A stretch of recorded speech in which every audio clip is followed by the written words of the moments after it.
2025 সালের শেষের দিকে পশ্চিমবঙ্গের খসড়া ভোটার তালিকা প্রকাশিত হয়েছিল, যেখানে ব্যাপক হারে ভোটারদের নাম বাদ পড়েছিল। প্রায় 58 লক্ষেরও বেশি ভোটারের নাম খসড়া তালিকা থেকে বাদ পড়ে। আর এই 58 লক্ষের মধ্যে 24 লক্ষকে মৃত হিসেবে চিহ্নিত করা হয়, 19 লক্ষকে স্থানান্তরিত হিসেবে চিহ্নিত, 12 লক্ষকে নিখোঁজ এবং 1.3 লক্ষকে ডুপ্লিকেট হিসেবে চিহ্নিত করা হয়। আর এই তথ্যের উপরে ভিত্তি করে তৈরি করা হয় খসড়া তালিকা। এটা ছিল প্রাথমিক খসড়া তালিকা। রাজ্যের মোট ভোটার সংখ্যা কমে দাঁড়িয়েছে 7.08 কোটিতে। এরপরে শুনানি এবং আপিলের সুযোগ দেওয়া হয়। এসআইআর এর শুনানি শেষ হওয়ার পর নির্বাচন কমিশনের তরফে জানা যায় অনেকেই শুনানিতে উপস্থিত হননি, যার কারণে আরো বেশ কিছু নাম চূড়ান্ত তালিকা থেকে বাদ পড়তে পারে। চূড়ান্ত ভোটার তালিকা প্রকাশিত হবে 28 ফেব্রুয়ারি। তাতে আরো কত নাম বাদ পড়তে চলেছে, কার কার নাম বাদ পড়তে চলেছে, কি কারণে এই নামগুলি বাদ পড়তে চলেছে, এই সমস্ত প্রশ্নের উত্তর নিয়েই আজকের এই ভিডিও। স্কিপ না করে দেখতে থাকুন ভিডিওর শেষ পর্যন্ত।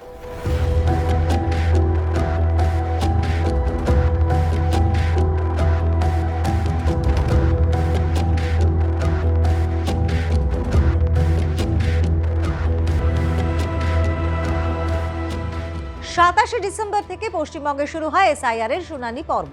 50 দিন ধরে চলার পর অবশেষে শনিবার আনুষ্ঠানিকভাবে শেষ হয় শুনানি প্রক্রিয়া। এখনো পর্যন্ত প্রায় 6.25 লক্ষ ভোটার এসআইআর সংক্রান্ত শুনানিতে হাজির হননি। গণনা ফর্মে যুক্তিগত অসঙ্গতির অভিযোগে প্রায় 1.36 কোটি ভোটারকে নোটিশ পাঠানো হয়েছিল। এর মধ্যে 1.23 কোটির তথ্য যাচাই সম্পন্ন হয়।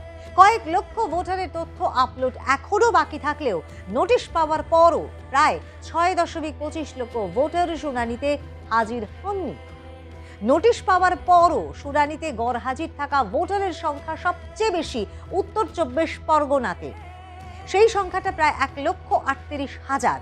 এর পরেই রয়েছে দক্ষিণ 24 পরগনা, সেখানে সংখ্যাটা প্রায় 46,000। কলকাতাতেও বহু ভোটার শুনানিতে হাজির হননি। সংখ্যা নিরিখে দক্ষিণ কলকাতার 22,000 এবং উত্তর কলকাতায় তা প্রায় 2,000।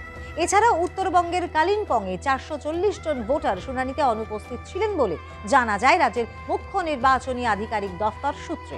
শুনানিতে অনেকেই কমিশনের নির্ধারিত 13টি নথির মধ্যে একটিও জমা দিতে পারেননি। নথি না দিতে পারা ভোটারদের নাম বাদ পড়বে তালিকা থেকে। কি কারণে নাম বাদ গেল তার নোটিশ দিয়ে ভোটারদেরকে জানানো হবে।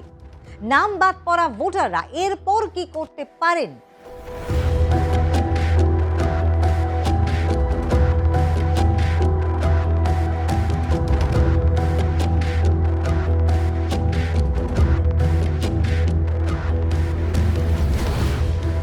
চূড়ান্ত তালিকা প্রকাশের 5 দিনের মধ্যে জেলা শাসকের কাছে আবেদন করতে পারবেন ভোটাররা।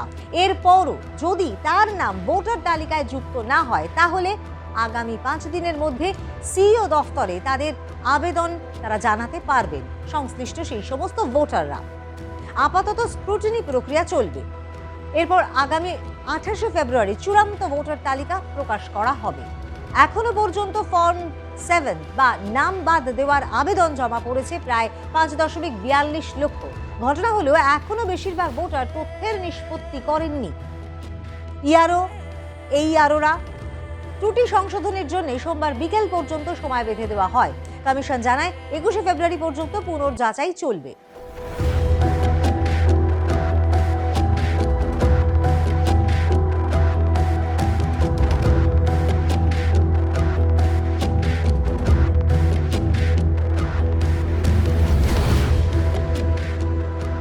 তারপর হবে চূড়ান্ত ভোটার তালিকা তৈরির কাজ।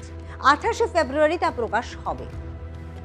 অন্যদিকে ত্রুটি সংশোধনের জন্য জেলা শাসকদের যেমন সোমবার বিকেল পর্যন্ত সময় দিয়েছে জাতীয় নির্বাচন কমিশন, তেমনি বকেয়া পদক্ষেপ কার্যকর করতে নবান্নকেও আগামী মঙ্গলবার বিকেল পর্যন্ত সময় দেওয়া হয়েছে। যদিও এ ব্যাপারে কমিশন বা রাজ্য সরকারের তরফে সরকারিভাবে কিছু বলা হয়নি, তবে দিল্লির নির্বাচন সদন যে চাপ ক্রমশ বাড়াচ্ছে তা নিয়ে খুব একটা দ্বিমত নেই কারো মধ্যে।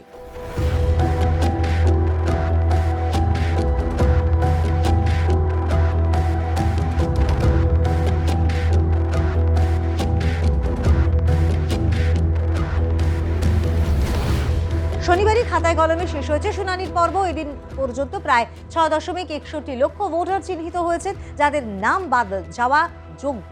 পুনর্যাচাইয়ের কাজ বাকি রয়েছে, ফলে এই সংখ্যা পরে হেরফের হতে পারে।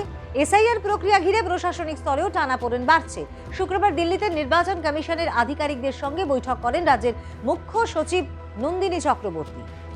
এসআইআর প্রক্রিয়ায় যুক্ত 4 আধিকারিকের বিরুদ্ধে এফআইআর দায়ের এবং এক আধিকারিককে সাময়িকভাবে বরখাস্ত করার নির্দেশ কার্যকর না হওয়ায় তাকে দিল্লিতে তলব করা হয়েছিল। আর এর আগে 2025 সালের অগস্ট মাসে তৎকালীন মুখ্য সচিব যখন ছিলেন মনোজ পান্ত, সেই সময়ও একই রকম ইস্যুতেই তাকে কিন্তু কমিশনের সঙ্গে বৈঠক করতে হয়েছিল। তিনি করেছিলেন বৈঠক। আর অন্যদিকে সুপ্রিম কোর্টের নির্দেশের পর রাজ্যের যে পাঠানো আধিকারিকদের মাইক্রো অবজারভার হিসেবে নিয়োগ নিয়ে রাজ্য সরকার এবং কমিশনের টানাপোড়েন কিন্তু অব্যাহত রয়েছে।